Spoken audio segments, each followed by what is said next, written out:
Movie के start होते ही हम एक होटल के बाहर का सीन देखते हैं जहां हम एक आदमी मॉड रैनी को देखते हैं। बाहर काफ़ी अंधेरा था, काफ़ी रात गुजर चुकी थी, साथ ही में मौसम भी खराब होता है और बर्फबारी भी हो रही होती है।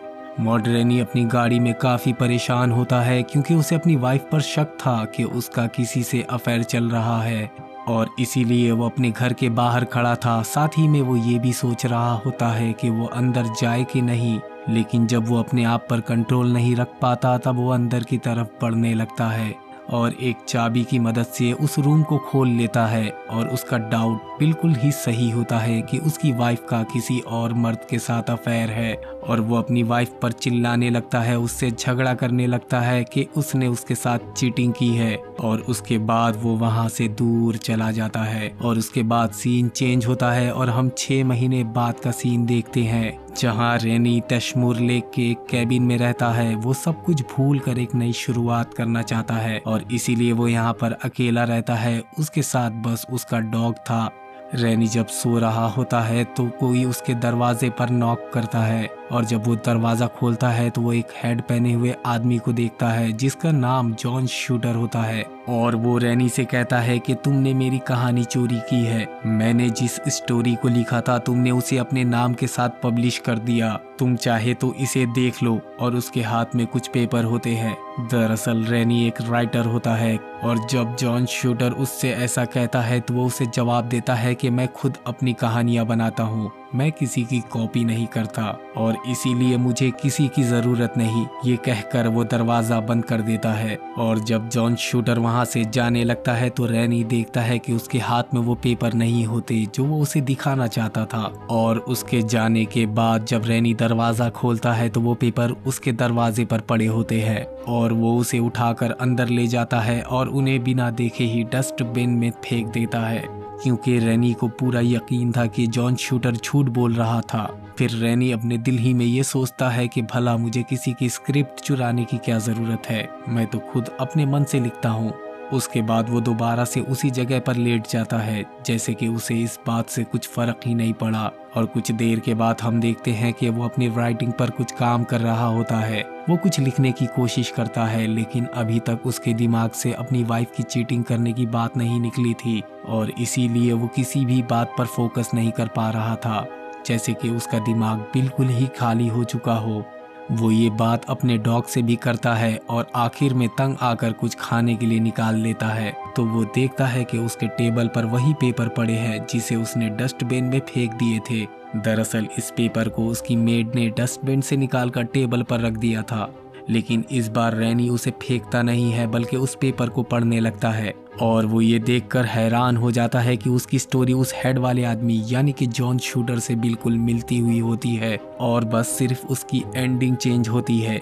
उसे ये बात बिल्कुल भी समझ नहीं आ रही थी कि ऐसा कैसे हो सकता है। वो ये डिसाइड करता है कि वो जॉन शूटर से मिलेगा और उसके डाउट को क्लियर करेगा।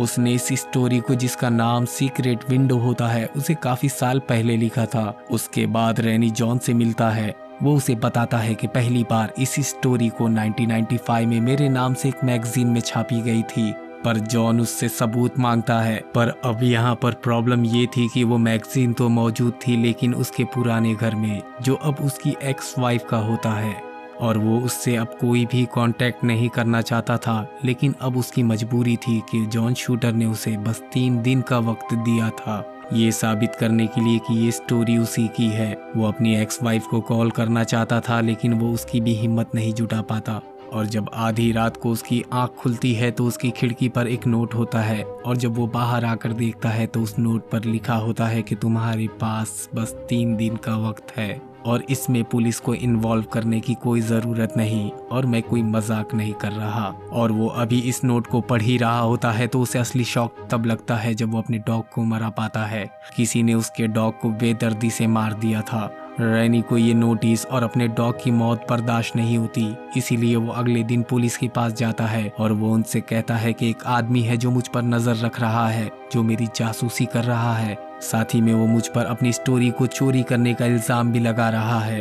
साथ ही में वो उनसे ये भी कहता है कि मेरे डॉग को किसी ने जान से मार दिया है और हो सकता है कि ये उसी राइटर यानी कि जॉन शूटर का ही काम हो। और अब जॉन के मना करने के बावजूद रैनी पुलिस के पास गया था और अब ना जाने जॉन क्या करेगा। और वहां से रैनी मैगजीन लेने के लिए अपनी एक्स वाइफ के पास जाता है ताकि वो मैगजीन उसी राइटर को दिखा सके। और वहां पर वो देखता है कि उसकी एक्स वाइफ अपने बॉयफ्रेंड के साथ कहीं जा रही होती है और ये देखकर रैनी जेलेसी फील करने लगता है और वो उसे बिना कुछ कहे अपने घर की तरफ आ जाता है। और घर पहुंचने पर वो देखता है कि पुलिस ऑफिसर उसके घर के पास खड़ा होता है और वो उससे इन्वेस्टिगेशन करने के लिए आया होता है। वो उससे पूछता है कि क्या तुमने अपने आसपास किसी को देखा है, नहीं तो कल मैं फिर आऊंगा और तुम्हारे आसपास रहने वाले लोगों से पूछताछ करूंगा कि ये सब किसी और ने देखा है कि नहीं। और तब रैनी को याद आता है कि जब जॉन शूटर उसे धमका रहा था तब उसके पास वहां का लोकल रेजिडेंटल जिसका नाम टॉम था वो गुजर रहा था, जिसने उसे देखा था, जिस पर ऑफिसर उससे कहता है कि वो उससे भी इन्वेस्टिगेशन करेगा और उसके साथ ही वो वहां से चला जाता है। और अब उस ऑफिसर के जाने के बाद रैनी को अपने घर में किसी और के होने का एहसास होता है और वो चेक करने लगता है लेकिन वहाँ कोई भी नहीं था। और कुछ ही देर के बाद जॉन आ जाता है। वो उसे टोंट करता है कि क्या तुमने मेरी स्टोरी का एंड देखा है? तुमने तो अपनी कहानी में अपनी स्टोरी का सत्यानाश कर दिया। तुमने मेरी अच्छी खासी स्टोरी को बर्बाद कर दिया। तुम्हारी स्टोरी की एंडिंग बिल्कुल भी सही नहीं है। तुमने मेरी अच्छी खासी स्टोरी को खराब कर दिया। और रैनी को जॉन के ताने बर्दाश्त नहीं होते। यहाँ पर उन दोनों के बीच काफी आर्ग्यूमेंट होने लगते हैं और इसी दौरान जॉन रैनी की गर्दन पर रॉड रखकर उसका गला दबाने लगता है और वो उससे कहता है कि इस स्टोरी का एंड बदल दे। फिर अगली सुबह रैनी को उसकी एक्स वाइफ की कॉल आती है। वो उसे बताती है कि उसके घर को किसी ने आग लगा दिया है। ये सुनकर रैनी वहां पहुंच जाता है और ये वही घर होता है जिसके अंदर रैनी की वही मैगजीन थी जिसमें रैनी की सीक्रेट विंडो की स्टोरी जो कि 1995 में छपी थी। और जो सबूत रैनी को चाहिए था वो सब इस घर में जलकर राख हो गए। और अब ये लोग इंश्योरेंस कंपनी वालों के सामने बैठे होते हैं जहां रैनी सबसे ये कहता है कि ये उसी आदमी का काम हो सकता है जिसने उसके डॉग को मारा है और हो सकता है कि उसी ने इस घर को आग लगाया हो। और उसे पूरा शक था कि ये काम उसी राइटर यानी कि जॉन शूटर का है। उसके बाद वो वापस घर आ जाता है और सुबह होने पर उसे अपने घर की कीज नहीं मिल रही होती है और जैसे ही वो बाहर निकलता है उस राइटर की हेड दरवाजे पर पड़ी होती है और साथ ही में उसकी गाड़ी भी स्टार्ट होती है। वो ये सब देखकर हैरान हो जाता है कि ये सब कैसे हो गया और जॉन ऐसा क्यों कर रहा है। और अब रैनी वहां से निकल जाता है और रास्ते में उसे अपनी एक्स वाइफ का बॉयफ्रेंड दिखता है जो कि एक फ्यूल स्टेशन पर होता है। रैनी को ऐसा लगता है कि वो उसका पीछा कर रहा है, इसीलिए वो उससे पूछने लगता है और जवाब में वो कहता है कि मैं तो दूसरी तरफ से आया हूँ। के बाद वो रैनी को डाइवोर्स पेपर दे देता है और वो कहता है कि इस पर साइन कर दो, हम जल्दी ही शादी करने वाले हैं। और ये सुनकर रैनी को गुस्सा आ जाता है और वो उस पेपर पर साइन किए बगैर ही वहां से वापस अपने घर आ जाता है। अब जॉन उसे मिलने के लिए बुलाता है तो वो उससे मिलने के लिए जाता है लेकिन वहां तो जॉन था ही नहीं बल्कि पुलिस वालों की डेड बॉडी होती है। ये देखकर रैनी डर जाता है और बेहोश हो जाता है और आंख खुलने पर जॉन उसके सामने होता है। वो रैनी से कहता है कि जो भी हमारे बीच आएगा उसका यही हाल होगा। रैनी उससे पूछता है कि आखिर तुम चाहते क्या हो, जबकि मैं तुम्हें बता चुका हूँ कि वो स्टोरी मेरी थी, मैंने ही उसे लिखा है। जिस पर जॉन उससे कहता है कि मैं तुम्हारी बात मान लेता हूँ, बस मुझे वो मैगजीन दिखा दो, मैं दोबारा तुम्हारे सामने कभी नहीं आऊँगा। अब रैनी उस मैगजीन का इंतजार करने लगता है जो उसने मेल के थ्रू मंगवाई थी और उसके बाद रैनी वापस अपने घर आ जाता है। यहाँ पर उसकी एक्स वाइफ की कॉल आती है और वो उससे इमोशनल होकर रिक्वेस्ट करती है कि वो उसे डाइवोर्स के पेपर्स पर साइन कर दे। ये सुनकर रैनी और भी ज्यादा गुस्से में आ जाता है और अब रैनी की एक्स वाइफ को अपने बॉयफ्रेंड से शादी करनी होती है, इसलिए वो खुद ही डाइवोर्स पेपर लेकर रैनी के घर की तरफ निकल पड़ती है ताकि वो इन पेपर पर साइन कर दे। वहीं दूसरी तरफ रैनी मेल को रिसीव कर लेता है जिसमें वही मैगजीन जो उसे जॉन को दिखानी होती है वो होती है और वो देखता है कि उसका पार्सल खुला हुआ है। साथ ही में वो मैगजीन को भी निकाल कर देखता है जिसमें मैगजीन के बीच में पेजेस फटे हुए होते हैं और ये सब देखकर उसे काफी गुस्सा आता है कि अब मैं चाहूँ कितनी भी अपनी तरफ से सफाई क्यों ना दूं, वो इस स्टोरी को जो मैंने लिखी थी वो नहीं मानेगा। और अब वो अपने कैबिन में उस राइटर यानी कि जॉन की हेड को पहन लेता है। वो खुद से बातें करने लगता है। वो अपने आप को शीशे में देखता है और सेम उसी राइटर यानी जॉन की तरह करने लगता है। यहाँ पर वो काफी खतरनाक दिखता है। दरअसल वो राइटर यानी कि जॉन जो उससे मिलने आया था और जिसने ये क्लेम किया था कि उसकी स्टोरी को उसने चुराया है, जबकि ऐसा कोई आदमी था ही नहीं। ये रैनी के अपने दिमाग की इमेजिनेशन होती है जो उसने अपनी फ्रस्ट्रेशन निकालने के लिए पैदा की थी। दरअसल उसे मल्टीपल पर्सनैलिटी डिसऑर्डर नाम की बीमारी होती है और जो काम वो खुद नहीं कर सकता वो अपनी दूसरी पर्सनैलिटी से करवाता है। और अगर आपने अपरिचित मूवी देखी है तो आप इस कॉन्सेप्ट को समझ गए होंगे, यानी कि उसने ही अपने डॉग और उस पुलिस वाले को मारा था। अब उस कैबिन में उसकी एक्स वाइफ भी आ जाती है और वो देखती है कि पूरे घर में मैगजीन के पेजेस बिखरे हुए पड़े थे, साथ ही में घर में हर चीज बिखरी पड़ी थी। टेबल पर शराब और सिगरेट होती है और घर की कंडीशन देखकर ऐसा लगता है कि ये किसी साइको का घर है। और घर की हर चीज पर एक वर्ड लिखा होता है और ये वर्ड होता है शूटर। ये देखकर रैनी की एक्स वाइफ समझ जाती है कि रैनी ही वही आदमी है जो खुद ही अपने घर के बाहर और अंदर डर को फैला रहा है। तभी दरवाजा अपने आप बंद हो जाता है और दरवाजे के पीछे रैनी खड़ा होता है जिसने उसी हैट को पहना हुआ था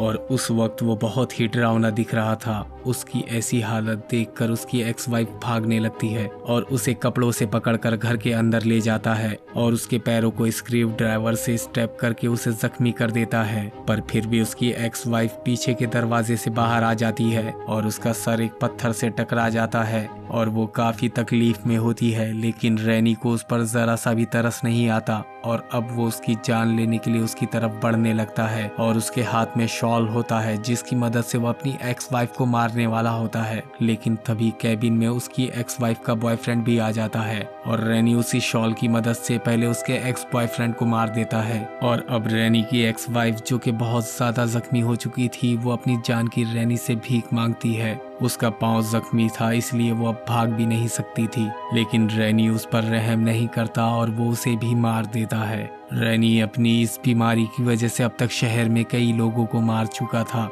और रैनी को खुद ही अपनी दूसरी पर्सनैलिटी के बारे में नहीं पता होता है। वो ये नहीं जानता था कि वो बीमार है और इसके बाद रैनी को पकड़ लिया जाता है और उसकी असलियत जानने के बाद सबको काफी शौक लगता है। और उसके बाद शेरिफ रैनी के घर जाता है। वो उससे कहता है कि सब जानते हैं कि तुम एक कातिल, एक खूनी हो, लेकिन मैं तुम्हें तब तक अरेस्ट नहीं कर सकता जब तक तुम्हारी एक्स वाइफ और उसके बॉयफ्रेंड की बॉडी नहीं मिल जाती, क्योंकि मेरे पास तुम्हारे खिलाफ वही एक ठोस एविडेंस होगा जिससे मैं तुम्हें खूनी साबित कर सकता हूँ। और रैनी उससे फुल एटीट्यूड में कहता है कि तुम क्या करोगे मुझे अरेस्ट करके। और लास्ट सीन में हम रैनी के विंडो से उसके गार्डन को देखते हैं जिसमें उसने कॉर्न की खेती की थी और यहाँ हमें पता चलता है कि उसने उन दोनों की डेड बॉडी को उस जमीन के नीचे दफना दिया था जहाँ उसने अब कॉर्न की खेती की थी, जहां से पुलिस को डेड बॉडी मिलना मुश्किल ही था। और इसी के साथ ये मूवी यहीं पर खत्म हो जाती है।